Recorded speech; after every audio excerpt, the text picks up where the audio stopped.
Vamos ahí. No se edita nada, se habla y se charla lo que sea. Así que Puro y duro. si One quieres taking. podemos cortar, si necesitas para alguna razón cortar, se No. corta sin problema. Ya. Después del aplauso arrancamos. Si es que quieres ir al baño. Ya, Ah, ok. ya. Porque el frío y el Exactamente, cafecito sí te... Exactamente. No, vamos nomás. Ahí vamos. Después del aplauso. Buenas personal, ¿cómo están? Yo soy Jordan Naranjo, bienvenidos de vuelta a Dilemas, Ideas y Vidas. Esta semana estamos de vuelta aquí en el Domo Plataforma Cultural, en los controles La Morita y en el audio acolitándonos el bello a la distancia. Y como siempre estoy con un invitadazo en esta mesa, alguien que ya quería invitar hace rato, productor, gestor, músico y lo mejor de todo, que toca el mejor instrumento de todo el universo, el bajo, es bajista. Estoy aquí con el señor Ibis Flies, que mañana. Esa es, buenas, saludos a todos. Gracias, Jordan, Ñañito. querido, un honor estar aquí. Qué bacán, Gracias loco. por la invitación. Qué chévere, loco. Qué bacán poder sentarme a conversar contigo. Es del putas porque ocupo este espacio full, he ocupado. Me he dado cuenta a conversar con gente que ha estado full tiempo en mi vida, pero nunca me he sentado a conversar de verdad. Como Ajá. a conocer a fondo ciertas cosas que a veces, como vos cachas en entrevistas o en los medios de aquí, no indagan tanto. Total. Como por ejemplo, eso, el bajo. ¿cachas? Eso, el bajo por para ejemplo, mí es algo que... el único instrumento que importa. Ajá. La música. De ley. Es un cague como esta relación que se genera con el bajo porque es un instrumento raro de llegar a ratos, ¿no? ¿Cómo fue Ajá. tu trauma, loco? Porque muchos tienen traumitas a los No, sabes ¿cómo que llegan? yo desde chico como que siempre tuve esta obsesión con escuchar música. Ah, Entonces me acuerdo que un tío mío que vino de Chile, mi viejo es chileno, era chileno, y mi tío me trajo una grabadora de esas, ¿no? Los boombox esos con casetera, y me empecé a obsesionar con la onda de grabar música y oír. Pero desde que escuchaba, yo escuchaba el bajo, o sea, era como así. Le decía a mi viejo, ¿qué es eso que suena ahí? Boom, boom, boom, ¿no? Siempre los ¿en boom, serio? boom. ¿Qué edad Y- tenías, más o menos, por ahí? Chiquito, o sea, unos 10, 11 años Ya, que claro. empezó ese click. Entonces eran noches interminables de acostarme en la oscuridad con mi casetera, escuchando la música que grababa, que me conseguía. Y Ya. sí, de una. Yo de una decidí tocar el bajo. No sé. Qué loco, qué Fue bacán. directo. Y fue como a la par de esto de poder grabar, de poder poner un rec. Sí, También. sí, o sea, mi relación, digamos, en esa etapa con la música fue eso, grabar, hacer mis mixtapes, escuchar Ajá. ves, diferentes cosas, se accedía a la música de otra manera también, ¿no? O sea, era Claro. lo que había en la radio o la música que traían los amigos de otros lugares, Claro. que venían de Argentina, que venían de Estados Unidos, no sé qué, y entonces ahí empezabas a crear tu propia identidad así desde la Claro, música. tu playlist personal. Tu así. playlist personal. ¿Cómo era esa playlist, loco, al inicio? ¿Cómo empezó a moldearse? ¿Qué tenía? Por ejemplo, yo tuve un encuentro muy temprano con cosas, por ejemplo, del rock argentino, ¿no? Entonces me acuerdo que venían panas así como el Pancho Prado, que le pasaba a Carlitos Arboleda y veníamos a casa, las juntadas eran en la sala de la casa a ver qué habíamos conseguido, ¿no? Qué bacán. Ajá, entonces mucho Spinetta, Charlie, toda esa generación de música que es fabulosa y de la cual me siento ahora tan agradecido y tan hijo también, ¿no? Claro. Y por otro lado, en cambio, me empezaron a alimentar de música latina, por ejemplo, estos discos de Blades, Seis del Solar, de toda la música de esa era New York salsa Sí. increíble. ¿Por qué lado? Por el lado de tus viejos. Eso me llegaba por otros panas incluso así ves del fútbol, o sea, de la qué cancha. cague, Ajá. qué cague. Y por otro lado, ya también empezaba a curiosear con el jazz muchísimo. Entonces, inmediatamente mi amor por Weather Report, Qué por bacán. supuesto, Jaco Pastorius, era así como Fusion, una... así. Sí, Eso te gustó de uno. eso me gustó de una y luego se fue convirtiendo en ese jazz más viejito, el bebop y Parker y Miles Davis y todo eso. Entonces, bacán. ese era un poco mi mundo, ajá. Qué chévere. Entonces entraste de una escuchando también full este trip bajístico. ¿no? Totalmente, Como jazz, totalmente. todo ese O sea, que web. todavía para mí no era tan claro, que luego entendí por qué me gustaba tanto. Era el bajo que me llamaba tanto la atención. ¿Y hasta cuánto pasa hasta que te das cuenta que te gusta y que te quieres un bajo? Pues yo te diría que cuando cumplí unos 12, 13, Ya. ya armamos la bandita medio del barrio, medio del colegio. Y yo era el bajista inmediatamente. Entonces yo no tenía instrumento y conseguía una guitarra de nylon prestada y ese era mi bajo. Ahí era mis 4 primeras cuerdas, claro. Así ensayábamos. Intentaste bajarle, que ya se zafó todo. Totalmente. Sí, pero así era, ¿ves? Ensayábamos sobre las sillas, la batería y las guitarras eran así, esos eran nuestros instrumentos. Y cuando salíamos a tocar, pedíamos instrumentos prestados para poder tocar, ¿no? ¿Y cómo fue esa primera reacción tuya? Porque el cuerpo se amolda un montón al instrumento. Sí, o sea, total, uno se vuelve a la dinámica o la articulación que necesitas tener. Y es focazo como este primer encuentro con el bajo, porque sí te das cuenta que es un instrumento toscazo, pues es un instrumento que necesitas como desarrollar ese tacto un poco también. Es verdad, claro, por eso me costaba tanto pasar de los ensayos en guitarrita a ir al concierto y tener un bajo prestado. Claro, era una cosa espantosa, ¿no? Pero siempre se me hizo muy cercano, o sea, el sentir las cuerdas de esas gordas. De hecho, a mí me pasabas una guitarra y hasta el día de hoy se me hace difícil poner los dedos, siento que mis dedos son torpes y grandes y qué sé yo. Sí, claro. Entonces siempre me amoldé súper bien al instrumento, o sea, se hizo un compañero, pero inseparable, ¿ves? Qué bacán. Ajá. ¿Y cuándo es que ya tienes como tu bajo y lo empiezas a estudiar? Porque también tener el instrumento hace que te inicies, es como tener el videojuego. Claro, ya después de unos años, ¿qué sería? Cuando tendría unos 17, por ahí, sí, en el colegio, creo. Empezamos a tocar en una banda que se llamaba Carbono 14, porque antes de eso éramos los Karma, que éramos esta banda medio de rock progresivo, pero pues se mezclaron los integrantes y tocábamos con el Eduardo Elwin, que tenía este proyecto. Y él había comprado para la banda un Steinberger recortado, de esos chiquititos, ¿no? Mango de grafito, delicioso, claro. EMG en los micrófonos. Y ese lo pude comprar, se lo compré a él. Y ese fue mi primer bajo y con ese toqué, pero 1000 cosas. Qué bacán, loco. Qué chévere. ¿Y ese te duró? O sea, con ese ya empezaste a estudiar. Ese era mi primer instrumento, ese fue mi primer instrumento profesional, eléctrico, con el que trabajé un montón, sí. El headless, dices, el que es headless. El recortado ese. Que luego tuvo el Franco también, uno parecido. El Franco tenía uno que de hecho, claro, siempre hablamos de esto. Él como que vio que yo tenía ese Steinberger y él apareció, creo que era un Honor. No, si no me equivoco.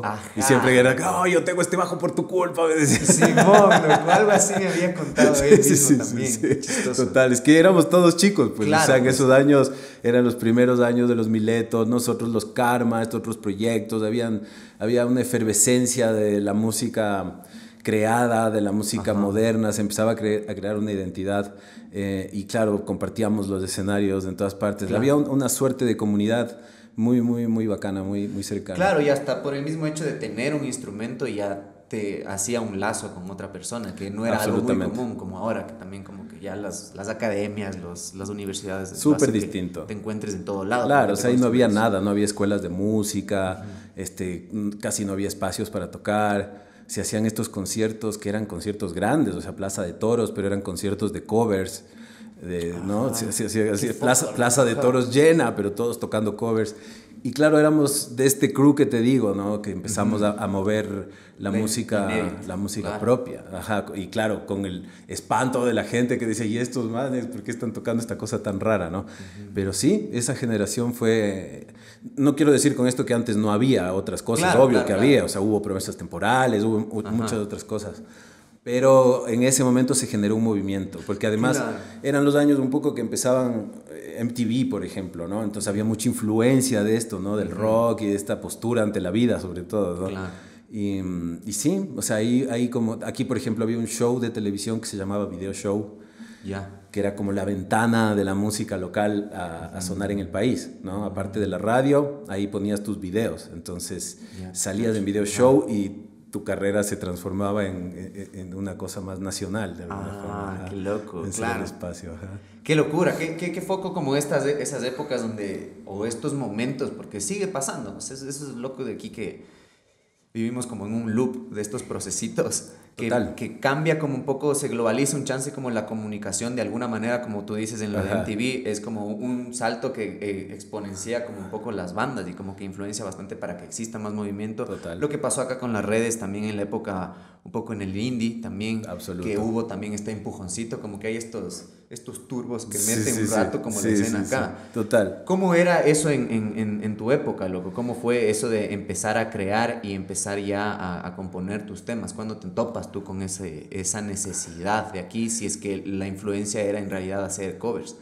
Sí, yo creo que, o sea, justo por las influencias, ¿no? De Ajá. las influencias te nace ese bicho de yo también quiero tener mi propia voz, ¿no? Claro. Tener cosas que decir. ¿Y a quién regresabas a verlo? ¿Cuál era tu influencia? Eso es que te digo, pues, ¿no? O sea, en ese momento, o sea, de la salsa, los jazzeros, Pero los ¿y de aquí? rockeros. Así como de Y la de aquí, creación. y de aquí, por ejemplo, yo me acuerdo mucho, más que de la creación, se empezaba a generar como este movimiento de la música en vivo, de la puesta en escena, ¿no? Entonces, siempre que íbamos a tocar, estaban los Locos de los Barro, que eran esta banda de panas chileno-argentinos, que eran unos 10 o quizá un poco más años mayores que nosotros, Claro. músicos pro. Y claro, nos pasaban por arriba, porque sonaban increíble, ¿no? Entonces nosotros como guambras abajo así decíamos, ¡guau! ¿Cómo suenan estos manes? ¡Qué increíble! Porque eran músicos muy experimentados, muy buenos. Y así había otras cosas, ¿ves? O sea, también pasaba que la música se mezclaba bastante más, ¿no? Entonces había cosas como un poquito más rockeras, cosas más poperas, cosas, o sea, diferentes ondas, y no había tantas tribus.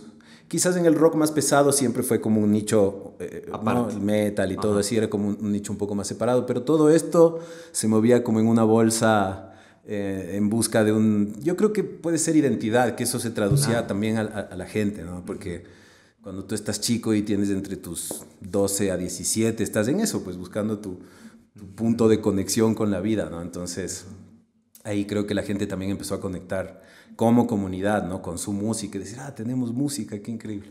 Qué loco. ¿Y tú cuándo empiezas ya a componer como tus No, primeras ideas? primeras ideas, igual muy chico, así como a mis 15 años, por ahí. ¿Y de dónde, en dónde componías? ¿Componías en la guitarra? ¿Componías en el bajo? En la guitarra, canciones pésimas, pero siempre éramos muy laboratoristas en la banda, ¿no? Ponte Carlitos Arboleda es alguien a quien yo quiero muchísimo porque además de que es un genio de compositor, era alguien que aparte vivía a media cuadra de mi casa, entonces compartíamos mucho tiempo juntos, entonces mucha data, Carlitos, para mí, mucho ese amor por la creación, por la poesía, Sí. ajá, el bichito loco ese, ajá, claro que sí, pero Claro. también estaba, ves, ya en esos años, porque como nosotros éramos una suerte de, como te digo, laboratoristas, éramos unos musiquillos super nerds, ¿no? Como estos Trébol, ¿ves? Que son así, que se encierran y hacen cosas imposibles. No sé, sí me cachas, O sea, ¿no? sí lo ves así como que era un desafío. Siempre era un como desafío. Técnico incluso. Técnico, Pues, claro. ajá. Poder tocar cosas así súper heavy. De ley. Y eso hizo que, bueno, pues llamáramos la atención a los locos que estaban más en la escena. Por ejemplo, hermanito de toda la vida, Hugo Hidrobo, que inmediatamente nos llamó a hacer su banda. Ay, qué putas. Y claro, con Huguito, justo Huguito es un creador de todos los días, ¿ves? Entonces también mucho alimento de su lado. También estaban ya como que se generaba esta movida pop y estaba el Ricardo Perotti, el Ricardo Williams. Con toditos íbamos tocando, compartiendo. Entonces sí, se iba eso, te digo, se iba tejiendo un sonidín ahí, una vuelta nacional. Claro. Que ya tenía, ves, como pues una pequeña demostración de calidad, ¿no? De buenas canciones, de cosas que pegaban, que le gustaban a la gente, hacía como había una vaina bacán pasando. Qué bacán, loco. Qué Ajá. chévere también esto de que tú empezaste a recurrir también a, por ejemplo, a la guitarra sin ser tu instrumento principal como para generar Ajá. estas composiciones. De entrada, tú empezaste a experimentar con esta música como un poco más tradicional. ¿Cuándo empiezas a adentrarte? No, eso fue después, o sea, estos primeros años son los que te cuento. De ahí, aquí vino a vivir un amigo queridísimo, hermano de la vida, el Omar Sosa, que es un pianista cubano que ahora ves es uno de los grandes del jazz del mundo. Pero él vino a vivir aquí casado con una de las hijas de Guayasamín, con Shirma. Y pues empezamos a tocar juntos. En esa época el jazz era como lo más trendy, digamos, ¿no? Entonces los locales, tocábamos muchísimo jazz. O sea, ¿En serio? tocar jazz era lo que estaba de onda, ¿ves? Qué loco. Ajá, Qué era súper loco, ajá. Y pues con Omar, un genio, inmediatamente llegó con su música a plantearnos una música dificilísima, ¿ves? Cubana, virtuosa, maldita. Y trabajando con él, nos invitan a ser parte de un proyecto que se llamó Coral y Esmeralda, que lo dirigía Carmen González, una cantante, artista brutal. Entonces este grupo de jazz que se llamaba Entre Nos, fuimos parte de esta banda. En Entre Nos pues estaba Pantera, colombiano, estaba Pepe Uvilla en la batería, que era chileno, Andreas Bellenhofer, alemán, Ángel Cobo en la guitarra, ecuatoriano, estaba yo, y Omar Sosa, ¿no? Entonces éramos como esa bandita. A veces le abrimos a Gonzalo Rubalcaba, hicimos cosas así, viajamos un poco. Pero con esto que te digo, este proyecto Coral y Esmeralda, nos fuimos de gira. Yo estaba por entrar a mi 6º curso, me acuerdo. Y nos fuimos a México, nos fuimos a Brasil y nos fuimos a Japón. ¿Estabas por entrar a 6º curso? A 6º curso. Ese mal. Era bebé. Yo empecé muy chico, o sea, digamos, yo me profesionalicé muy chico. Claro. ¿No? Entonces todo también, hay muchas cosas que ahora me doy cuenta, o sea, la situación familiar, mis padres separados, para mí era un poco inconscientemente esta nota de hacerme cargo de mí mismo, por lo menos, ayudar en mi casa, ¿no? Entonces tenía un poco que ver eso también, como de crecer muy rápido, ¿no? Ir muy rápido. Entonces mi adolescencia no fue ir con los panitas y a joder, sino tocar, ensayar, viajar. Ya era una enfermedad. Entonces, cuando yo iba a hacer 6º curso, ya era un vicio. Claro, cuando yo iba a hacer 6º curso, siempre en el colegio me colitaron, ¿ves? O sea, siempre hubo chance, pero estos viajes, que ya eran muchos, me dijeron, no, o sea, ya no vas a faltar 4 meses al colegio. ¡Wow! Entonces, era así, giras de 4 meses. O sea, ya era mucho tiempo afuera. ¿No? Ajá. Entonces, hablé con mi vieja y yo le dije, mira, yo esto es lo que voy a hacer toda la vida. Entonces averigüé y había cómo hacer una cosa que se llamaba en ese momento estudios libres. Entonces yo estudié 6º curso aparte en mi casa y rendí exámenes, pero me fui de gira, me fui de viaje y hice un montón de cosas alucinantes que ahora digo qué buena decisión, ¿ves? Mi mamá me dijo, bueno, si esto es lo que quieres, tú te haces cargo. Ahí tú verás cómo lo resuelves, pero me porté súper responsable, mi vieja no... estabas demostrando, ¿no? Es como esta parte como con los viejos que un poco que demuestras que sí puedes. Que sí puedes y que sí es un camino. Exacto, ajá. Exacto. Entonces, ahí fue la cosa. Y con esta banda que nos fuimos de gira y todo, la vuelta era la fusión con la música afro-pacífico. Entonces, con esa banda, además de las giras, fuimos a grabar un disco que es bellísimo, que nos encerramos en una vieja camaronera ahí en Tonsupa, a orillas del mar, que estaba abandonada. Ahí armamos el estudio, ¿no? Entonces, en ese momento, pues, conocí a todos los abuelos de la música tradicional, Papá Roncón, Rosita Huila, NASA, bueno, todo ese elenco. O sea, ahí te acercas a esa... Sí, loco, y para mí fue un cambio de canal así. Claro. Además conocí ahí a quien fue mi primer jefe de un estudio de grabación, al Kiko Donadel, un brasilero, a quien quiero muchísimo, con quien no he tenido contacto últimamente, pero él fue mi mentor. Él me puso las manos en un estudio y me enseñó a trabajar un estudio, a hacer el negocio y todo, ¿no? Eso después de este disco. Pero como te digo, yo cuando ya conocí esta música me cambió el canal. Entonces todo este mundo como del jazz y del virtuosismo y ves de demostrar quién toca más rápido las escalas, se desvirtuó al ver que eran las 2 de la mañana, estábamos en este galpón todos dormidos y de repente se levantaba Rosa Huila. Nos tomábamos, 15 botellas de caña manabita por día. O sea, era una cosa así, pero nadie estaba borracho, sino había un ambiente de velocidad, ¿ves? De mucho vértigo. Se levantaba Rosita a 2 de la mañana, empezaba a cantar en la oscuridad y nos levantábamos todos a tocar. Y o sea, esa cosa a mí me voló la peluca, ¿no? Entonces sí, fue como un cambio de canal súper potente lo que hizo en mí. Así, yo decía, ¿de dónde les viene esta música? Porque para mí la música era practicando y estudiando. Y a ellos les venía, pero de una cosa muy visceral, ¿no? Y tan potente. Entonces te clavaste. Ahí me clavé durísimo. Ahí empezó mi conexión con la música tradicional. Total. Wow, qué loco. Y cuando sucede esos momentos, cuando te das cuenta que tienes esa conexión o cuando tienes no sé, como esta catarsis con nuestra música o con algún tipo de ritmo, también te hace como revalorizar cosas que habías escuchado antes y que antes no le dabas tanto valor. Seguramente volviste a cosas que no sé, como que habías escuchado pero no le entendías, porque a veces no es que no te gustan las cosas, sino que no las entiendes, ¿no? Sí, o sea, yo ya tenía, esta conexión con la música afro, ¿no? Desde más chico, desde lo latino, claro. Pero nunca, o sea, yo nunca había ni siquiera escuchado que existiera, por ejemplo, una música en Esmeraldas, la marimba y todo eso. Nunca, no existía nomás en el mapa.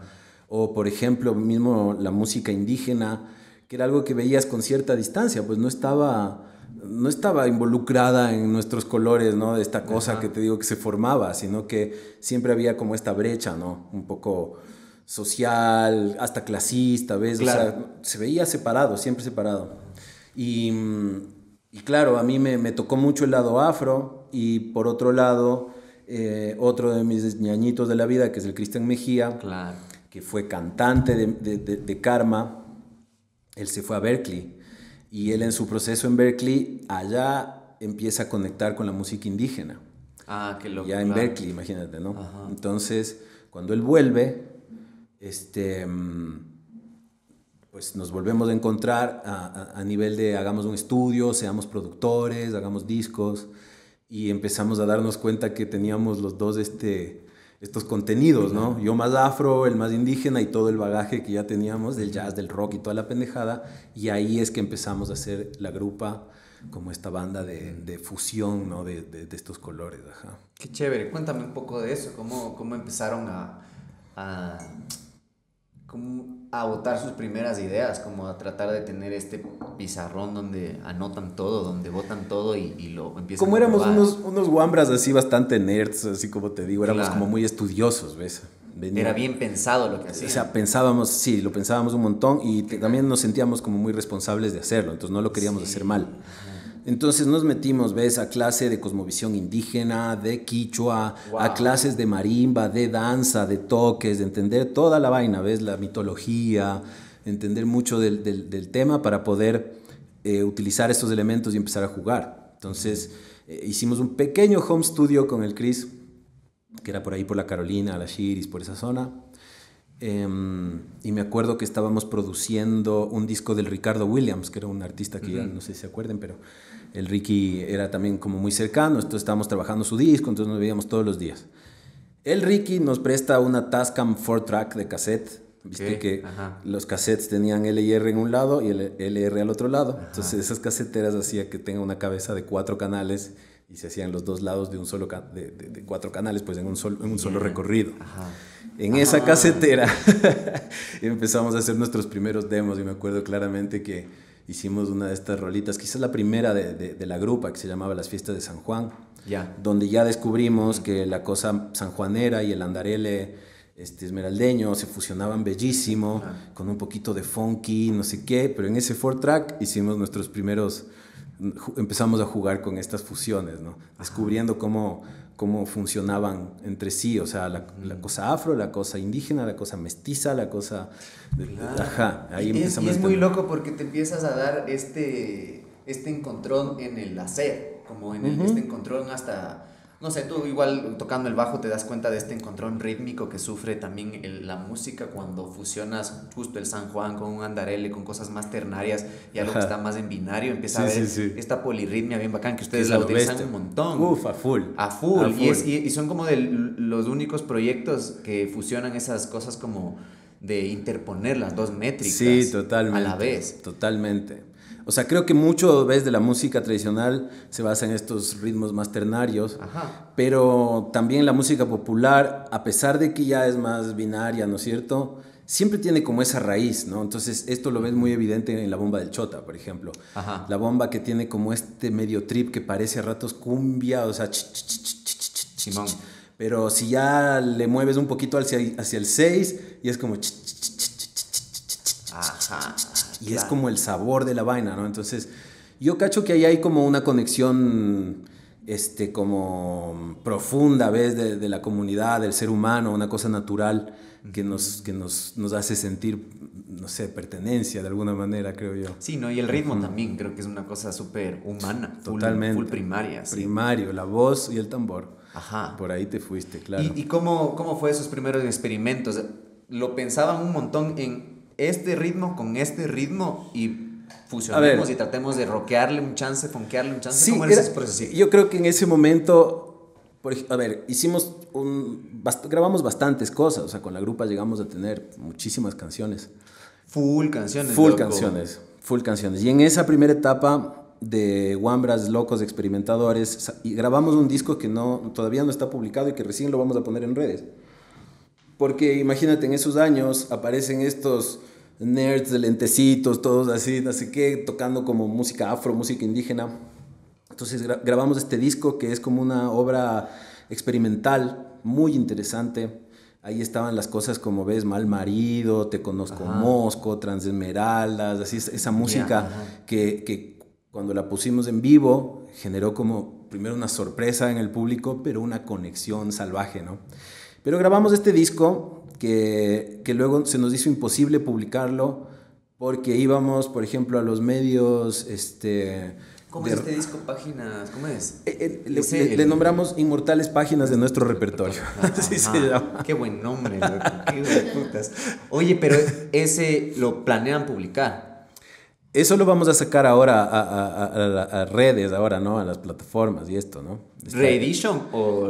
Tal como está. Tal como está porque ya no tenemos nada. Ya no tenemos nada. Además, esa era la época de transición de lo análogo a lo digital. Sí, claro. Entonces se grababa en ADATs, que eran como unos VHS digitales. Entonces es como difícil volver a tener esas sesiones. Pero no, o sea, es una etapa de la vida, queremos dejarlo así como estaba, ¿no? Claro. Pero nadie entendió, o sea, digamos, la radio popular decía, no, esto es rockero, váyanse a las radios de rock. Y las radios de rock o de pop decían, no, esto es pues, popular, aquí nunca lo voy a poner.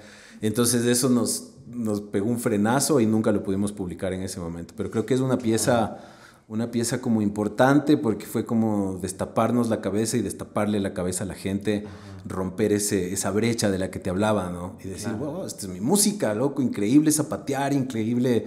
La gente empezó a conectar con eso, con ese mensaje. Pero eso es loco, también tú lo dices, como que antes había un montón más de esta relación con el público, como que primaba mucho como la reacción del público y cómo se hacía ese lazo, más allá del lazo que hacías con la radio. Sí, total. Además, yo digo, ves, siempre está ligado, ¿no? A la cultura, lo que está pasando musicalmente, ¿no? O sea, uno como músico siempre es el reflejo de lo que estás viviendo, ¿no? Sí. En esos años, este país era un caos, ¿ves? Entonces, nosotros también teníamos, que siempre nos reímos un poco, pero desde esa juventud, ¿no? Y esa rabia, además, ser generación X, ¿ves? Éramos como contestatarios y vamos arriba, ¿no? Entonces, toda esa fuerza que había en la generación, como de esta voz de protestar ante lo que estaba pasando, ¿no? Este país se caía a pedazos, pues me acuerdo que para ir a tocar teníamos que ir cargando nuestros equipos metidos dentro de las protestas de los taxistas para poder llegar al toque y que no haya nadie. O sea, era una cosa, también había una acción política que a ratos nosotros de nuestra inocencia también se nos volvía medio panfletaria, ¿ves? Porque era lo que vivíamos, lo que sentíamos decir, ¿no? Ahora lo escuchamos y decíamos, ay, qué dulces, ¿no? Qué chiquillos. Cabreados por huevadas, sí, claro, sí te cacho. Hoy estábamos hablando justo antes de que llegue, estábamos escuchando justo ese disco, loco. Y porque está en YouTube, loco. Alguien lo trepó a YouTube. Alguien lo trepó, Entonces estábamos escuchando ese disco y yo decía como que es loco cómo hay un sonido de esa época. Total. O sea, viendo ya en retrospectiva, sí puedes ver ese sonido que existía y que pululaba como en las bandas, como la voz, mucho en la voz. Como, en la voz, claro. Como este rap que es más como un grito, como algo como reclamando. Sí, ¿qué pasa en Mileto? ¿Qué pasa en Sobrepeso? ¿Qué pasa en La Grupa? Totalmente. ¿Qué pasa en Cruz Encarnada? Entonces es como esta voz como de protesta que sí está full ligada a lo que se vivía en ese momento. Absolutamente. Genera esta como identidad como de la... Yo la veo un chance como la primera escena que empieza como a fortalecerse. Tú veías una escenita ya formada como... Sí, como te digo, ves, ¿no? Viajábamos juntos. Había en esos años... tenía mucha fuerza la fiesta de la música, la Fête de la Musique que organizaba la Alianza Francesa. Claro, ¿verdad? Entonces estos eran los conciertos que se hacían en junio, ¿no? Alrededor del 21 de junio. Solsticio. ¿Es solsticio ahí o es...? Bueno, es solsticio, ¿verdad? Bueno, 21 de junio y la fiesta de la música. Entonces ellos organizaban hacia Cuenca, Loja, Guayaquil, Quito. Y estas eran las banditas que nos trepábamos todos en un bus, fumando mucho porro y gritando. Esa era la energía esta de la generación X que te digo. Éramos todo el tiempo así. Y siempre chupando, claro. Chupando y siendo unas bestias. Pero eso, o sea, eso pasaba, eso le pasaba también a la gente. O sea, el mosh que se armaba era, pero absurdo, ¿ves? O sea, era gigante. Tú ves digamos, los Mileto que han logrado sostenerse en el tiempo, ahora acaban de tocar, que fue en diciembre, no me acuerdo, Ajá. viste la matanza que fue increíble, ¿no? Entonces hay algo que sí nos conecta desde ese, yo diría que es una suerte de cabreo, de dolor, ¿ves? De esta cosa que somos comunidad, como comunidad, ¿ves? Que siempre está ligada a ese sentimiento, entonces Simón. necesitamos sacarlo de alguna manera. Y un poco a la burla también, como a verlo un chance con... Ironizar. Exacto. Totalmente, claro, claro. Sí, mucho. La grupa tiene mucho de humor también, Ajá. ¿no? De reírnos de nosotros mismos, de nuestras vainas. Yo creo que eso es también un punto súper importante de algo que aportan toda esa escena a los que venimos después y que seguimos como una línea, no diría como que es la misma línea, pero sí como que se empieza a influenciar de estas temáticas y de Total. las maneras de decir, porque después de ustedes, que también lo ven con humor, viene Cruz en Karnak, también viene después La Rocola Bacalao, La ponte que Rocola. también lo ve con mucho humor, ¿no? Total. Yo también considero que las cosas que como Trébol escribimos, Total, tiene un total. chiste interno y tiene Obvio. cosas que te causan gracia de cierta Totalmente, manera. Entonces, claro, claro, ese humorcito negro, ese picante Exacto. serrano, además, que es Ajá. muy serrano, ¿no? ¿Cómo pensaban ustedes eso exactamente, las letras? Porque si bien hay una cuestión de identidad que nos lleva a engancharnos con la parte de los ritmos y ver cómo lo exponen en esa época, debió haber sido como no sé, como reventar en la cabeza a muchísima gente. Las letras, ¿cómo conectaban? ¿Cómo empezaban a escribir letras tú? Nosotros pensábamos mucho en cómo somos, ¿no? Tratábamos de expresar eso, ¿no? Estas cosas que ves cuando ya haces música, quieres ser más cool y quieres, ves, y que está muy bien, ¿no? Obviamente, cuidar la poesía. Nosotros nos íbamos por el otro lado, lo más común, lo más popular, lo que oíste en el mercado, cómo te habla la abuelita, cómo, ves, cómo nos interrelacionamos, así, nuestro humor, ese humorcito del que hablamos. Entonces siempre nos íbamos a ese lugar para que la gente se conecte y se reconozca en eso, ya no desde un lugar de rechazo, sino decir, wow, esto es mío. Claro. Qué bacán hablar así, arrastrando y... ¿Qué fue?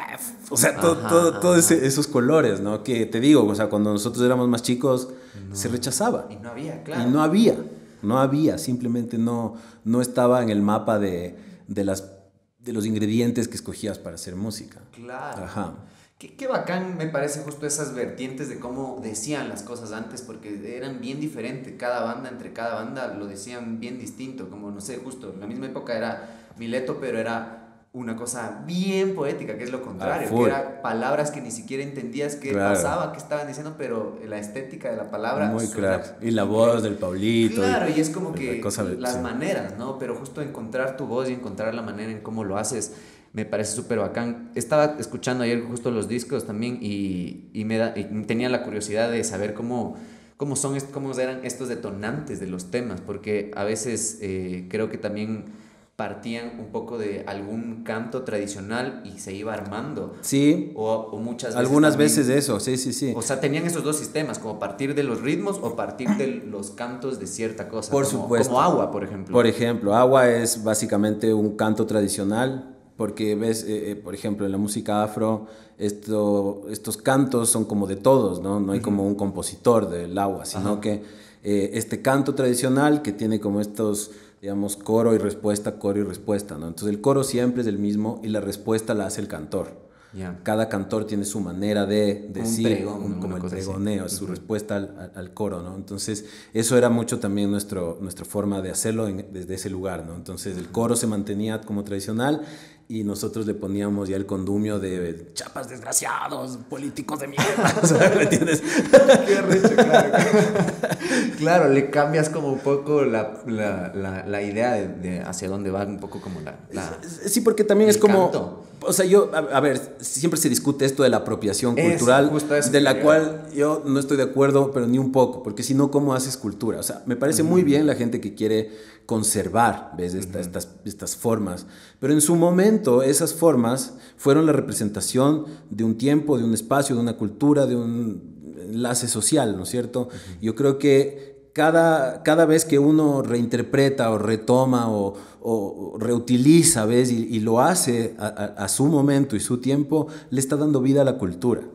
O sea, no es que estás aprovechando, no es que diciendo esto es mi vaina, pero en este tiempo, ¿no? Entonces, obviamente, cuando cantaban el agua, ves, en el río, tenía una connotación que tendría que ver con, ves, creció el río, bajó el río, qué sé yo, ves, cualquier cosa. Para nosotros el agua, agua que corriendo va, es todo lo que nos está atravesando como sociedad en este momento. Entonces, le damos una nueva lectura.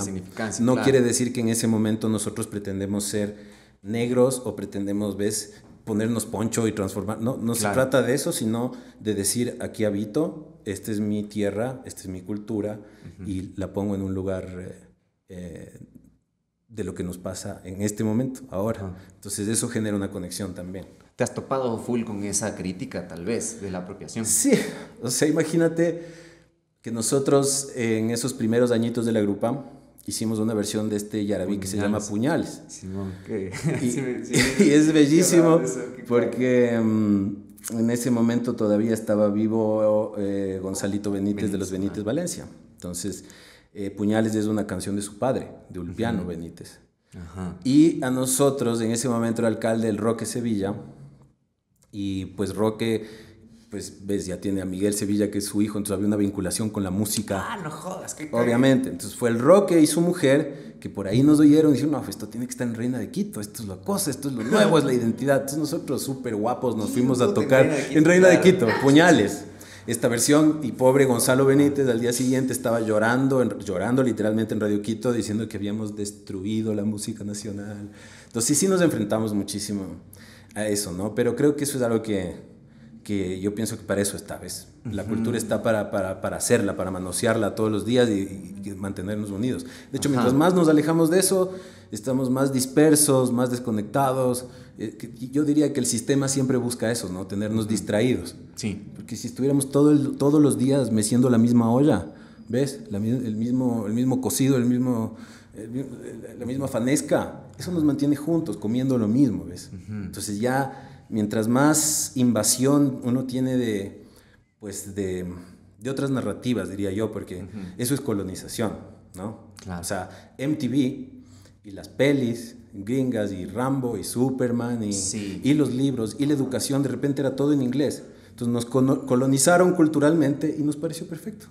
Qué buenazo esto, qué buena cosa, ¿ves? Entonces todo nos pareció bien y no nos dimos cuenta que eso nos estaba simplemente alejando de nuestras propias cosas.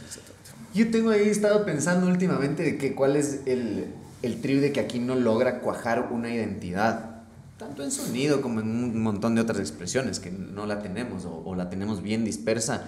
Y creo que es justamente de estas cosas que a veces como que sí nos enorgullece un montón de que es un país pluricultural.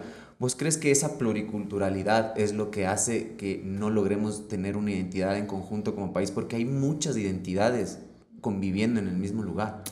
Yo, a ver, no sé si estoy tan de acuerdo con vos, porque sí hay una identidad de lo que se hace aquí, ¿no? O sea, no es que no logramos cuajar, quizás no logramos hacerla masiva o expansiva, eso quizás, pero si tú te fijas, los proyectos de aquí, sobre todo los que tienen relevancia, casi siempre tienen una identidad clara. Piensa desde, ves, el Juanfer Velasco, por ejemplo, por un lado, ¿ya? Okay. Que se metió con el pasillito y le dio como una nueva vuelta, ¿no? Y la gente conectó. Piensa en los Curare, por ejemplo, ¿no? Me voy así extremos, ¿ves? Claro. Una banda que sigue ahí, que sigue sólida y que tiene su vaina y sus fans que vienen a los conciertos a verlos a ellos y se van, no quieren ni ver ninguna otra banda. O sea, hay una cosa que conecta. Y así te puedo poner como varios ejemplos, ¿no? Obviamente también ya hay otros proyectos que nada tienen que ver con la cosa cultural o tradicional, ¿no? Y que igual tienen mucho éxito. Digo, por ejemplo, no sé, La Máquina Camaleón, por ejemplo, ¿ves? Que tiene otro tipo de influencias, otro tipo de su propia existencia, de su propia vivencia, y que está muy bien, ¿no? Eso no quiere decir que no tenga, porque, digamos, La Máquina aquí tiene, pues, un color que se nos hace como cercano, pero a lo mejor los llevas a España y en la movida indie mismo van a decir como, qué raro esto, ¿por qué suena tan diferente? Tiene otro sonidín. Más de claro, es que todo tiene un sonido. Todo tiene sí, porque es una representación de... Yo estoy totalmente de acuerdo con eso de que sí existe un sonido, sí tenemos un sonido. Yo, de hecho, mi tesis fue pensando en eso. Yo hice mi tesis diciendo que nosotros tenemos nuestra asimilación de rock, que yo le puse que era el rock libre, que había hecho como un poco Mileto, porque total. tenemos un rock libre, que es una cosa que A lo bestia. se fusiona bastante con nuestros ritmos, pero yo siento un montón como esta como centrificación full de Quito, que no se expande en todo el país. Difícil. Y tal vez tú que lo has vivido como más en la parte de la gestión, ¿cómo son estas paredes como de lograr la gestión que se hace en Quito en otros lugares, loco? ¿Qué tan posible es que eso suceda en un país así tan separado con estas, no sé, con esta pluriculturalidad? Es que hay como mucha distancia, digamos, región y región. entre región y región sí tiene que ver mucho el acceso o cómo pues se distribuye y se difunde, ¿no? las propuestas ya pensando a nivel país, ¿no es cierto? Ajá. Si tú te pones a ver, o sea, la música popular, la chicha, la cumbiecita ¿no? el tecnocumbia, la música esa nacional, es vibrante, tienen estrellas de esa música, llenan coliseos, la gente los quiere, o sea, ese campo siempre ha sido fértil. Predominante, o sea, Sí. todo el mundo. Ahora, que nosotros... Siempre fue así. Siempre fue así. Qué O sea, loco, imagínate, o sea, todos estos artistas, ¿no? Muy grandes ya, el Gerardo Morán, que el Whittinson, la Hipate Balseca, todos ellos y todos los amigos millonarios y toda esta música popular, que es realmente nuestro pop, eso sí que tienen un espacio ganado y una conexión con su público. Ese público compra su música, así sea pirata, ¿ves? Claro. Pero la tiene y la escucha, y van en su radio escuchando todo el día. Tú te subes al taxi y el man está escuchando música nacional, feliz de la vida, ¿ves? Y ves coliseos y fechas tras fechas tras fechas, y estos artistas tocan 4 veces por semana, o sea, ¿me entiendes? Entonces hay un espacio que sí está sólido y que es próspero, digamos, porque son artistas que están bien. Total. Lo que pasa es que nosotros, como entes de la ciudad, que queremos ver la innovación y estamos conectados a las plataformas de Noruega y a alternativos y Nueva York y la pendejada, eso obviamente, pues, obviamente tiene un nicho mucho más chico. Claro, Entonces nuestros nichos claro. de esta música que hacemos, digámosle alternativa de alguna manera, siempre está ligada también a otros espacios intelectuales, ¿no? Sí. A otras formas también de aceptación, porque vos como músico, vos me vas a dar la razón, cuando tú eres chamo y quieres tocar, tú lo primero que quieres es ser aceptado por tu comunidad, pues, los cercanos, tus panas músicos que te digan, Jordan, que eres una bestia, loco, increíble tu banda. En general, para sobrevivir buscas eso en sociedad. Es estar aceptado. Primero en tu núcleo, que son tus pares, los músicos con los que estás. Un poco, cuando eres más chico te comparas, ¿no? Entonces dices, wow, esto, qué onda, este man, qué buena tu música, qué buena la tuya, y te vas haciendo panas y se va generando. Y de ahí hace el público. Pero como ves, nosotros somos unos exploradores, hablo por ti, por tu proceso y por lo que hemos desarrollado todos. Somos eso, ¿no? Unos exploradores, investigadores, buscamos la estética, el virtuosismo, el sonido, el superestudio, el productor, la fusión, o sea, es un montón de componentes que para nosotros como digamos, nos sirven para ser más profesionales, para ser más cracks, tener trabajo, tener, no sé, poder viajar y estar a la par con bandas de afuera y partirles la madre por último, ¿cachas? Entonces eso hace que los nichos para nuestra música en un país como este sean más chicos. Porque si no estás en Quito, en Cuenca, y ahora yo diría que en Guayaquil el proceso de la Universidad de las Artes ha sido fundamental, porque ha transformado el ecosistema. Entonces, en esos lugares tú vas a poder, o sea, vas a tener gente que entienda esta visión sobre la música y la vida, ¿no? Entonces, yo creo que eso tiene mucho que ver. De ahí también ha cambiado tanto, ¿no? Es decir, cuando nosotros éramos chicos y hablábamos, ¿no? Miletos y sobrepesos y crux y todo, se vendían CDs, se vendían shows, se producían shows. Había cercanía a las marcas, vi que decías, ¿no? Por supuesto, o sea, los empresarios de shows sí consideraban hacer una girita de Verde 70 Crux y la Grupa, por ejemplo, qué sé yo, ¿ves? Entonces hacíamos 4 o 5 ciudades, bien pagados, el público iba, el empresario ganaba plata, había una cosa como más saludable desde ese lugar, total.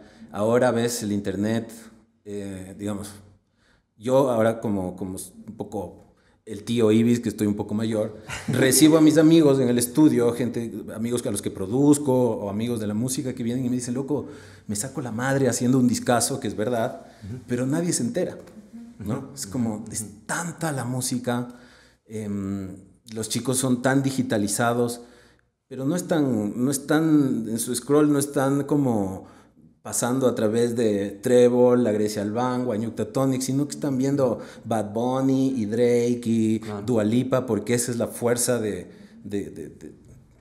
difusión / contaminación. Es el mainstream, pues, es que el mainstream ya está en el bolsillo, ya no te puedes come, ir contra eso. Te come vivo.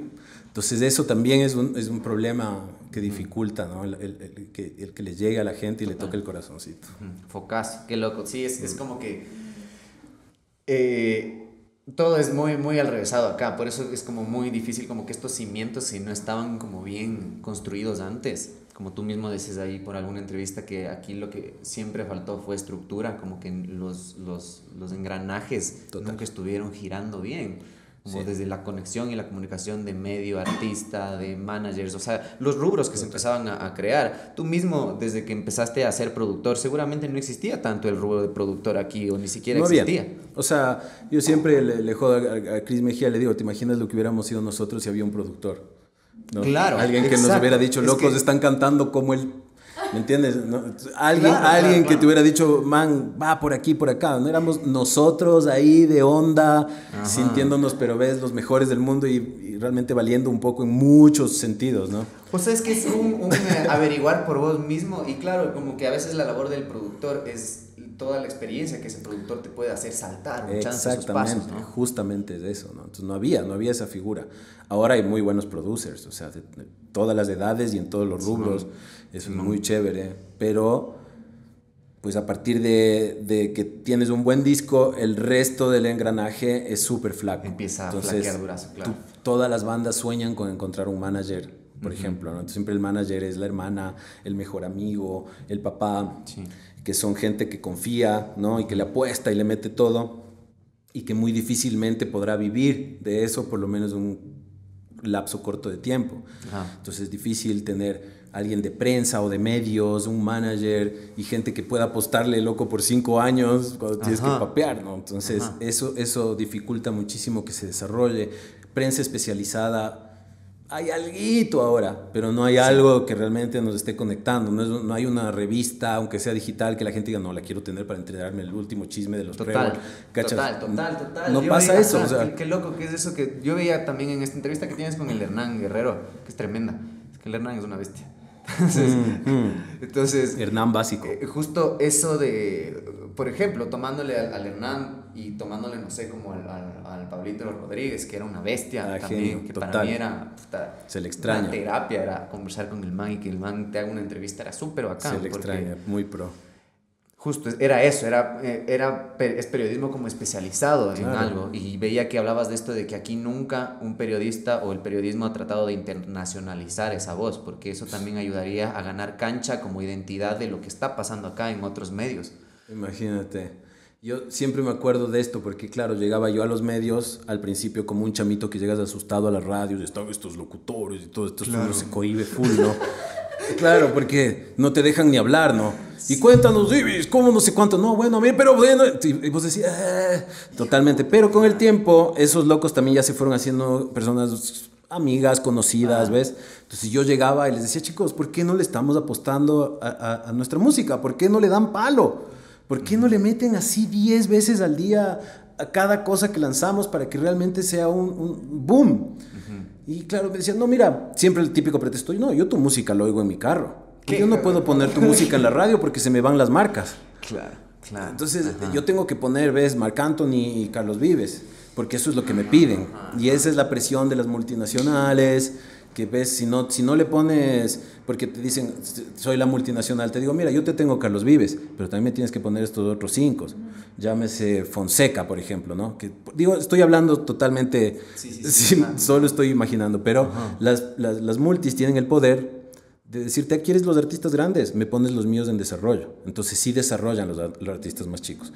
Pero digamos nosotros, Y te reciben de mil amores. No, qué rico, aquí estamos con los amigos, no sé qué. Te ponen en la entrevista y gracias chicos, nos vemos nunca más, para siempre, ¿ves? Ajá, papelera. Entonces, Qué todo esto va atado también, incluso, ¿ves? A la economía que se genera, por ejemplo, el hecho de sonar música. Que genera el hecho de sonar música. Porque si sonaríamos más, ganaríamos más derechos de autor, derechos de interpretación. Ese dinero que se recauda se quedaría más en Ecuador. Pero en este momento se va y se sigue yendo como el 80% de una recaudación de millones de dólares a las multinacionales. Es una fuga de capital tremenda. Entonces, claro, se hizo en un punto lo del, ¿cómo era? La ley del 1 por 1. Se lo tomaron pésimo las radios, nos vetaron a todos los que estuvimos llevando esa voz fuera, no nos sonaron nunca más. Lo sintieron como un abuso, pero no se entendió que los países que se han desarrollado bien, como Argentina, como México, lo han tomaron desde los 80. Obvio, pues, hicieron ese paso. Que eso obligó a los artistas a componer más bacán, a tener mejores letras, a desarrollarse para poder ocupar el espacio pues con más peso, ¿no? Entonces ahí no se entendió muy bien la jugada. Y de ahí, claro, ya esa pelea con los medios tradicionales un poco queda ahí y nos pasamos al mundo de las redes y todo, donde aparece un máquina camaleón que dice, váyanse a la mierda con la radio y la pendejada, yo aquí genero mi propio canal, ¿no? Entonces ahí hay una transformación. Claro, pero entras a competir con esa globalización que tú mismo dices, con Bad Bunny. Dios mío. O sea, a mí me saca la madre porque veo que ahora el artista o el músico, la banda, ya no solo tiene que ser buena música. Tiene que ser un crack con la cámara, hacer lindas historias, mantenerse ahí contando cualquier pelotudez que no tiene nada. O sea, ¿me entiendes? Hacerse un podcast. Hacerse un... O sea, loco. No, pero esto, aguanta. Este podcast es un podcast que justamente le suma al tejido, ¿ves? O sea, cuando cualquier chamo ve esta huevada, se entera de un montón de cosas que nunca se hubiera enterado. Entonces esto es súper válido. Sí. Pero la otra cosa que te digo es, hola, aquí estoy tocando no sé qué. O sea, que tienes que ser como un canal de televisión. Brother, hay estas qué nuevas desesperación. fórmulas que todos replican también. No sé, recién veía justo un clip de algún podcast que era como que todos buscaban antes ser más diferente a la banda que ya estaba sonando. Entonces se buscaba la diferencia y el diferenciador. Ahora todos caminamos hacia el lugar donde está funcionando. Común. Exacto, es un error. Oye, en tu caso, ¿cómo fue esto de empezar a tener esta reflexión de quiero, porque hacerse productor y creo que hacerse gestor después de ser músico le da un valor distinto a esas dos profesiones, a esas dos labores, porque vienes de haber sufrido el ser músico, un chance, y entiendes mucho al músico. Y es un poco como agarrarle al toro de los cuernos y hacer tú la huevada y mover tú las como riendas. siempre digo, ¿no? Siempre me decían, no, es que Libis es el mejor bajista del Ecuador, ¿no? Sí. Y yo siempre les decía, no es que sea el mejor, soy el único. Jodiendo. Porque yo tocaba con todo el mundo, pero no había más bajistas, pues, o sea. El Alex no estaba acá cuando... Acá no había básicamente nadie, ¿ves? Entonces, lo hago a manera de chiste, pero también cuando pasaron los años, ¿ves? ¿Quién era contemporáneo a ti de bajista? ¿El Cayo? El Cayo, no, monstruo, una bestia. Bueno, el Franco, obviamente. Pero el Franco agarró mucho después. Se habían músicos. No, Franco y yo como que medio somos contemporáneos. Ahora me pasa por arriba como una planadora, pero claro, contemporáneos, el Cayito. Bueno, había una serie de locos, ¿ves? Pero claro, era un... Yo como jugaba en todas las canchas, por eso me llamaban tanto, ¿ves? O sea, yo te tocaba salsa, te tocaba rock, te tocaba jazz, acompañaba artistas, entonces era como mucha versatilidad. Qué bacán. Eso creo que es lo que pasaba. Pero de ahí, digamos, después de muchos años de girar, de tocar, ¿ves? Darle mucho la vuelta, el trabajo como productor se fue haciendo más importante en mi día a día. Sentía también que desde esa versatilidad yo podía aportar mucho mejor, ¿ves? Entonces producía un disco de pop, producía un disco de rock, grababa música tradicional. Entonces también me sentía yo un poco más completo de no encasillarme en una sola ruta, ¿no? Ya con la grupa habíamos hecho otro disco que sí conectó como más masivamente, que fue la intención. Hagamos una nueva música popular. Ese era como el objetivo, y ahí grabamos Caderonas, qué bonitas. Pero eso ya nos fue también, o sea, me fue cerrando el campo de acción a hacer eso, y eso me hacía sentir un poco atrapado, ¿no? Entonces, en un punto de la vida también me agoté porque ya la vida de productor estaba intensa y la vida de músico también. Entonces ya era, otra vez a la van, otra vez al aeropuerto, ya me sentía medio loco, ¿ves? Claro, y regresar a mezclar. Y regresar a trabajar o irte a grabar a no sé dónde, ya no entendía bien ni dónde estaba. Exactamente. No, y de verdad te da como una crisis, así que dices, Dios, ¿quién ¿qué soy está yo? pasando? Ajá, Auxilio. claro. Exacto, ¿qué soy? Exacto, entonces ahí tomo la decisión, Chris se había ido ya del país y tomo la decisión un poco de parar de tocar, ¿ves? Y me bajo de básicamente todos los proyectos y digo, no, me voy a dedicar como un tiempo a ser producer, a generar cosas, pero ya no picoteando, sino metiéndole con todo. Ahí hago de taitas y de mamas con la madre de mis hijos, con la Mariana Pizarro. Ajá. Proyecto fundamental en mi vida y, no sé, creo que también en el ecosistema. Sí. Y ahí es cuando llega a mi vida el Mateo Kingman. O sea, también fue parte de esta decisión donde, claro, veo a este pelado mega talentoso con cosas importantes para decir. Y dije, no, o sea, le voy a poner todo lo que sea a este pelado. ¿Ves? Veía que era como tu pizarrita en blanco donde probabas todo lo que habías aprendido durante esos años, absolutamente, ¿no? O sea, todo lo que yo había aprendido y jugado, que antes eran como ingredientes sueltos, ahora ya eran parte de mí, ¿ves? Entonces ya no era andarele con San Juan, ya era una vaina, ¿ves? Claro. Ya no se definía como nada, sino ya era totalmente libre y suelto de utilizar con total autoridad, ¿ves? Claro, es un lenguaje propio ya asimilado. Y entonces desde ahí que empezamos a hacer música con esta intención seria de pisar afuera duro y ¿verdad? Nos damos cuenta que no hay estructuras, nos damos cuenta de que ¿ves? No teníamos nadie que nos pueda representar en esos rubros afuera. Y entonces ahí se arma el equipo con el Alvarito Almeida, que es como mi hermanito menor, ¿ves? Ha trabajado conmigo por años y decidimos hacer esta tripleta donde decidimos llevar esto al máximo posible. Y ahí es cuando me transformo un poco ya en gestor, manager. O sea, vos llegas, justo eso quería llegar, como esta curiosidad por la gestión nace del ser productor. De esa época. Necesidad de ser productor por el ser músico, eso es súper loco. Exactamente, fue así como un tejidito y también, eso te digo, también es la escasez, ¿no? O sea, de no tener. Claro. Entonces, empecé a irme a los mercados de música, donde en cada mercado al que iba, hey, hay un ecuatoriano aquí, vengan a conocerle, así como el bicho raro, ¿no? Nunca nadie había visto un ecuatoriano en estos mercados. Wow, y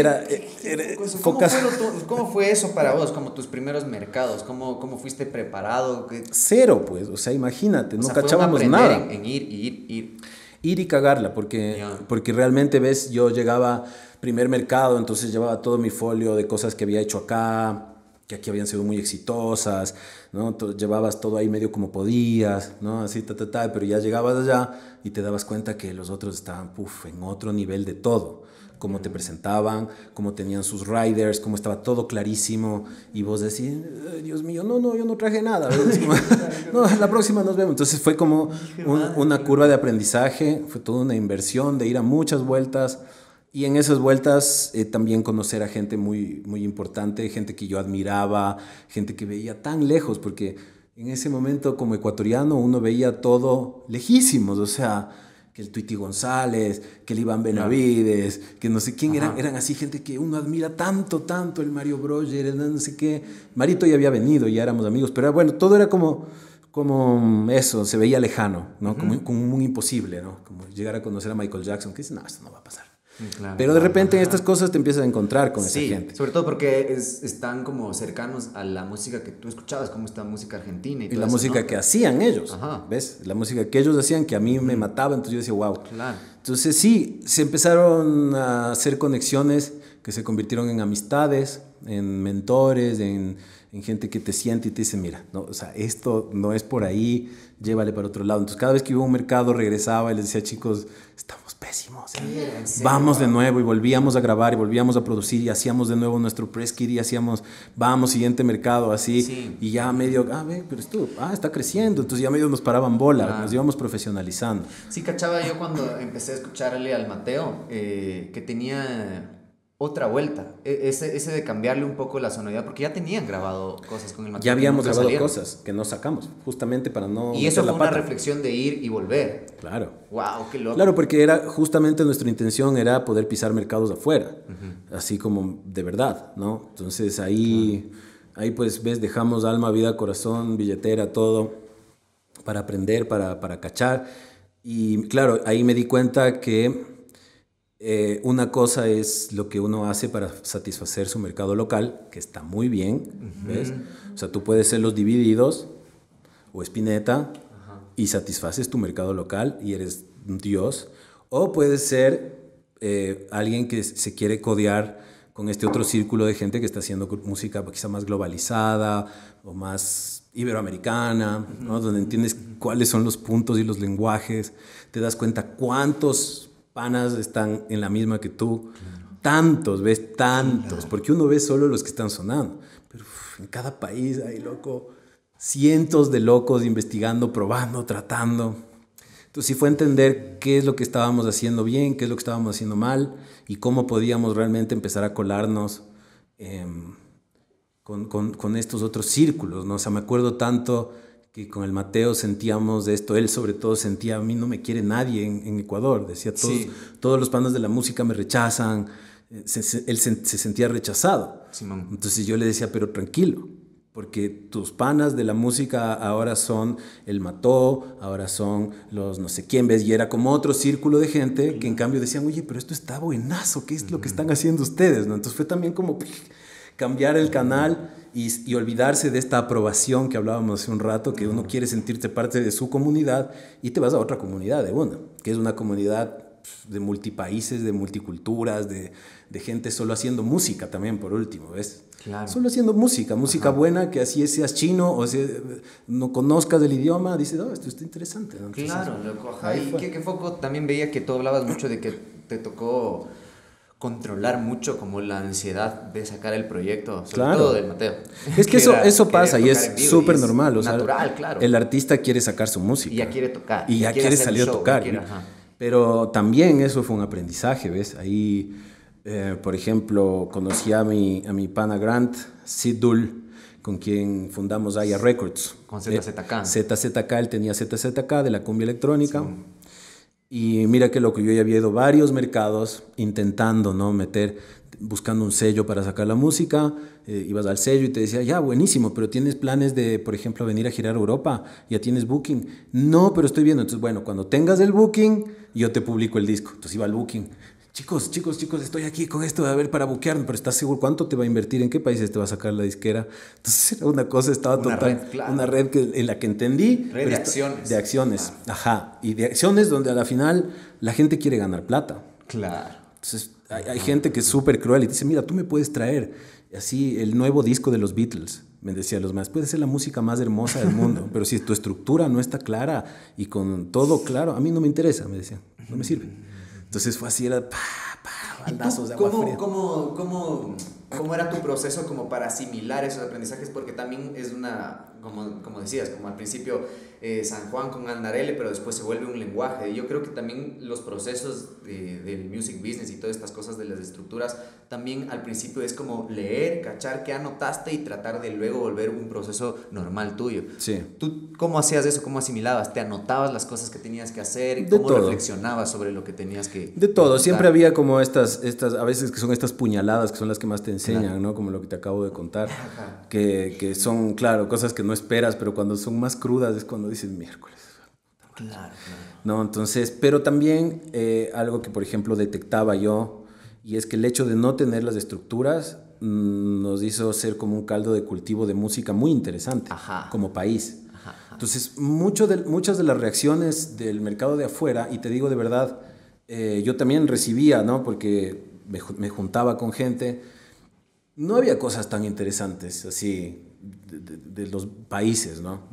Y todo el mundo lo que sí decía, oye, qué interesante lo que está saliendo de Ecuador. Claro. En ese momento nacía el Nicola, nacía el Mateo, llevábamos Eva, llevábamos Río Mira. Entonces la gente era como, oye, ¿qué está cocinándose ahí? Qué bueno lo que están haciendo. Y sentían este color fresco, andino, ¿no? Como con otra nota. Y de verdad que sí había yo diría, sí estábamos un poquito por arriba estéticamente en muchos sentidos, ¿no? Pero no teníamos las estructuras, estábamos como botados. Entonces era difícil que alguien le apueste a una banda de locos que no tienen nada, pues, ¿no? Es diferente. Ese era como un punto. Yo siempre hablaba desde allá, nos les llamaba a los chicos al estudio, chicos, de lo único que tenemos que estar felices es que estamos haciendo la música correcta. Claro.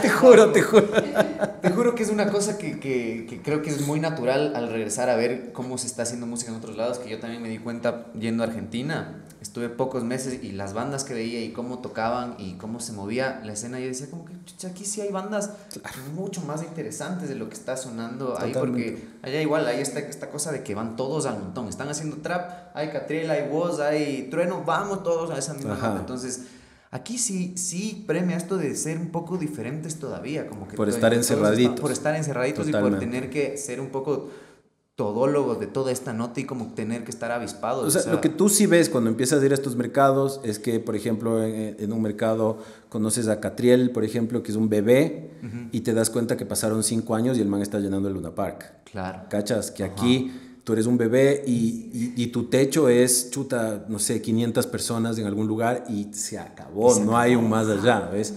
Yo siempre cuento cuando fuimos a un Womex, que es la feria de world music más grande del mundo, pues éramos ya muy amigos de una francesa, que en ese momento era la manager de Rosalía para Europa. Yeah. Y claro, fue como, vengan, les muestro esto así, iPad, ping, Rosalía, así cantando a capela, unas cosas, y fue así como, wow, ¿y esta niña, loco? ¿Quién es? Así, todos así, qué increíble. Y la más, sí, qué bestia, es una bestia, se viene con todo. Era un bebé en ese momento, ¿no? Todos en Womex, oye, ¿vieron lo de esta man? Qué increíble que está, todos hablando, ¿no? Todos empezamos a decir, si vieron, qué bestia, qué increíble esta man. Bueno, yo llegué acá, para que veas así, entonces a mis socios, el Alvarito, la Maggie, con quien también tengo una hija, les dije, oye, cachen esta nota, tenemos que traerle. ¿Pero quién le va a ir a ver? No, loco. ¿Sabes en cuánto nos costaba Rosalía en ese momento? 5,000 euros. ¡Qué hijo de puta, loco! Pero te lo juro que pasaron 4 meses y ya valía 50,000 euros. Y pasó un año y ya no había cómo. Claro. ya no había, ya ni siquiera era de mi amiga la francesa, ya se fue, ¿ves? Se fue a la industria. Entonces tú, a lo que voy es que yo veo que en los procesos donde hay industria, las cosas que tienen valía realmente crecen, se desarrollan y explotan, ¿no? Pues dices cuando la música está re bien trabajada. La música gana. Y claro, o sea, se hace sus propias estructuras. Esa es la llave, ¿no? ¿Ves? Cuando tú tienes la música correcta, la llave se abre.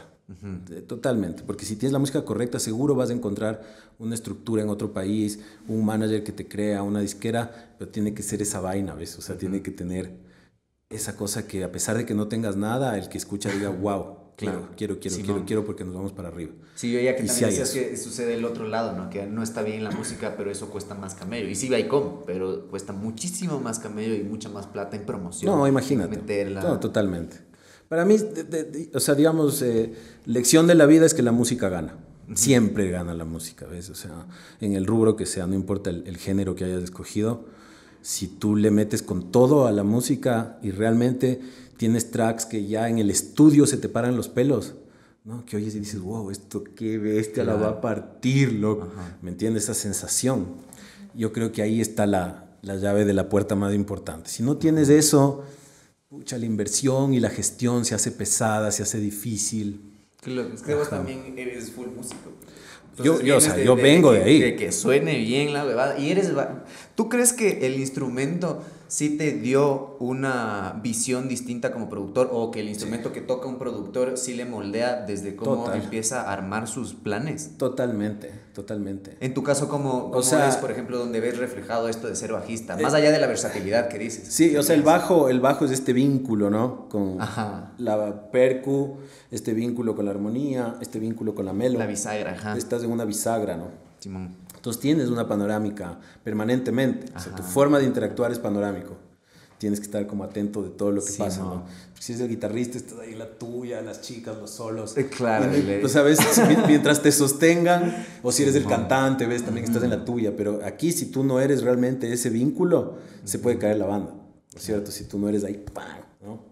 Entonces sí, yo creo que mucho de lo que yo hago como producer, que aparte también en mi visión como producer, está mucho hacia los beats, hacia la cosa del groove, ¿no? Obviamente porque soy bajista, entonces, qué sé yo, un productor, un pianista, un guitarrista, obviamente se va a ir más hacia lo armónico, ¿no? Otros colores. Sí, el instrumento yo creo que de ley marca un poco lo que suena. Ya, Sí. qué loco. Y tú, por ejemplo, cuando agarras un camello que vas a hacer, ¿cómo es ese encuentro con cada camello? Porque veía que decías también que cada álbum, cada proyecto es como se forma una familia chiquita ese momento. Full.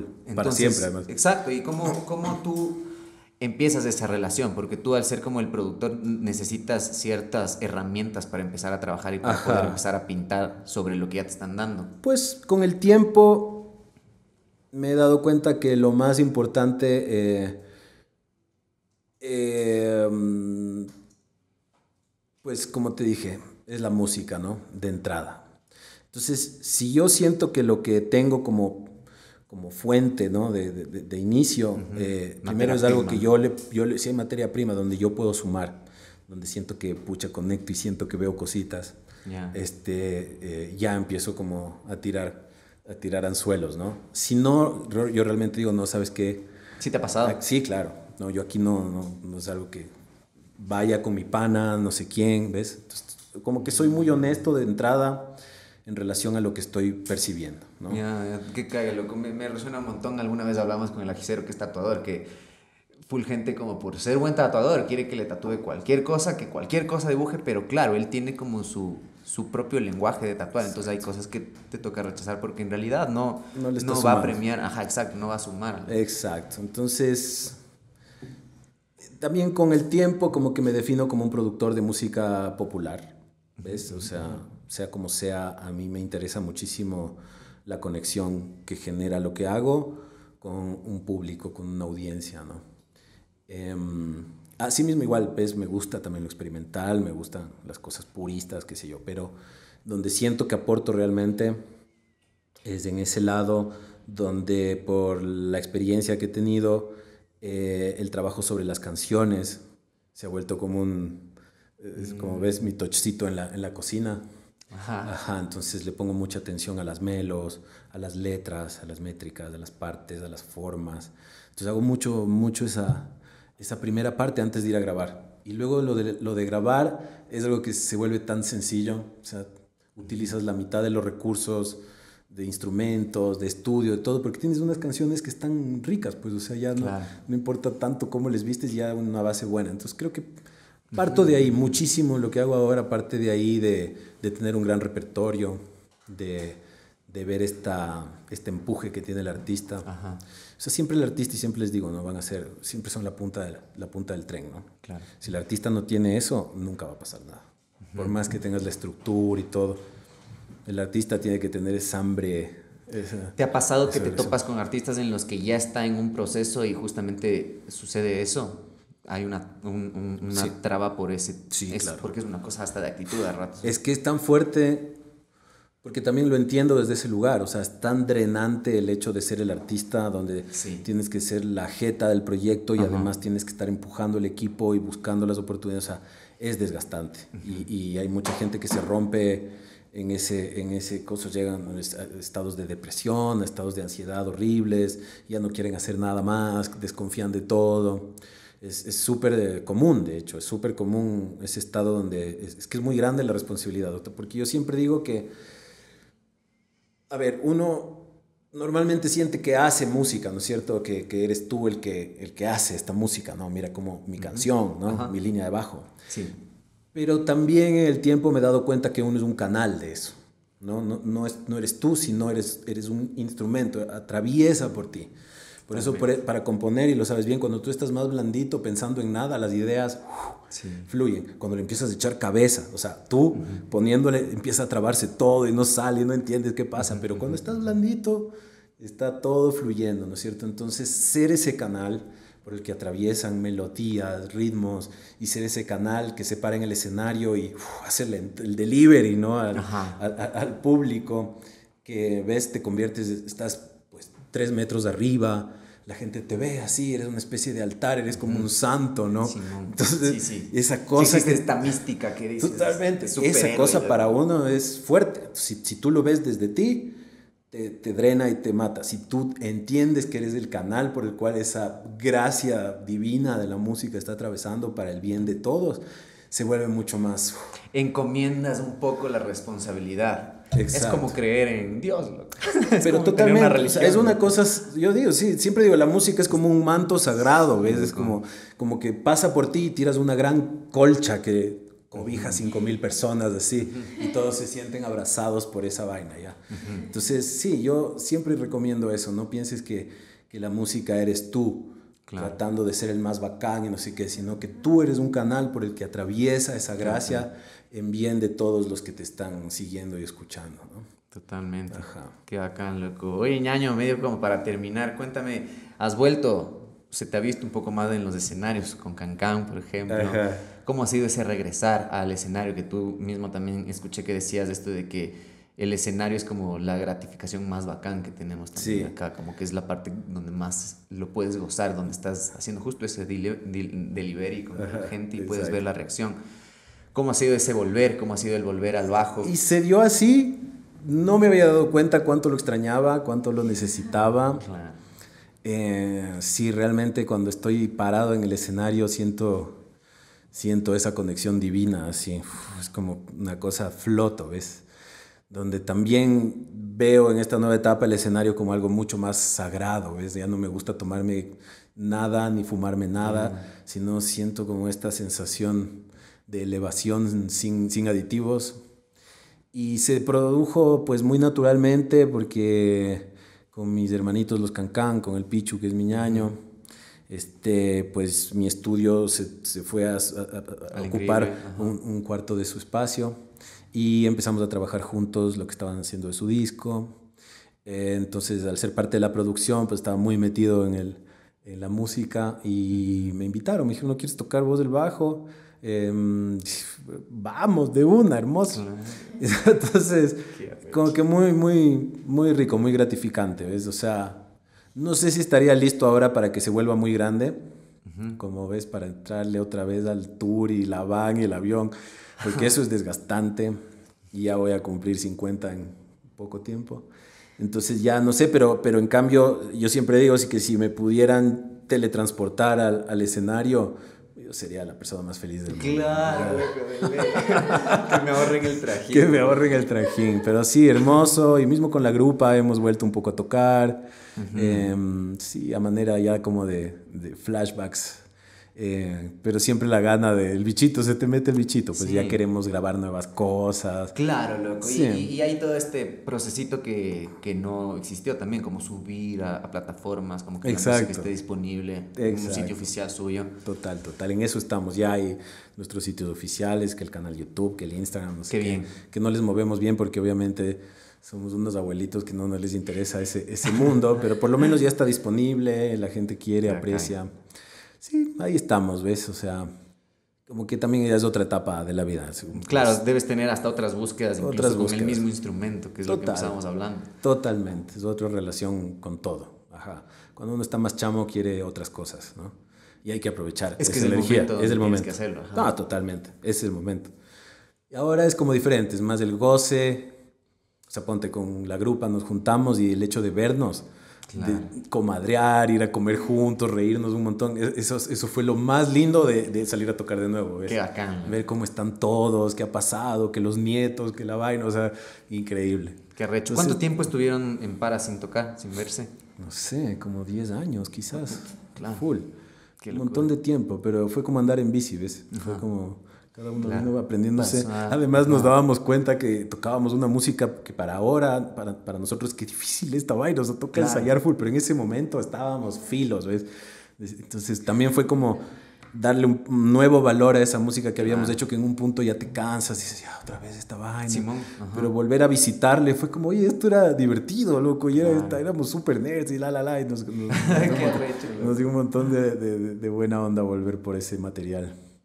Qué Pero bacán. sí, bien, loco, sí. Qué hermoso, ñaño, qué bacán escucharte, qué bacán tener esta charlita contigo, de verdad que ha sido una cosa que a mí, yo esperaba muchísimo conversar con vos, porque por toda la experiencia que has tenido, tanto en el bajo como en la gestión, como en la producción, creo que eres una de las personas que yo más admiro acá, Muchas que gracias, se dedica ñaño. a esas tres cosas. Totalmente exactamente, recíproco. loco. Qué bacán, gracias, ñaño, en serio, gracias por darte el tiempo. Algo que le quieras decir a la gente que te ve y te escucha, ñaño. Bueno, nada, pues un saludo. Vuélvanse fans de la música, echen su tierra, hay música increíble, no le pierdan de vista a sus artistas. Pues pórtense pilas, no caigan en las narrativas de este mundo destruido, investiguen la verdad porque hay mucha contaminación, son tiempos muy difíciles y se van a tornar más difíciles todavía. Sosténganse de su cultura, de su música y de su corazón. Qué bacán. Gracias, ñaño. Gracias otra vez por Gracias estar a acá ti, sentado. manito. Gracias a ustedes también por ver, por escuchar. Los que están en el Spotify, vayan al YouTube. Los que están en el YouTube, vayan al Spotify. Acuérdense que esto no es una entrevista, esto es una conversación. Esto fue Dilemas, Ideas y Vidas. Nos vemos la próxima semana. Pilas. Chau. ¡Vamos! Esa es. ¡Qué bello! Chañañito. Qué lindo, de verdad, qué bacán. Gracias, Yaño. Alta data. La data dura. La data dura.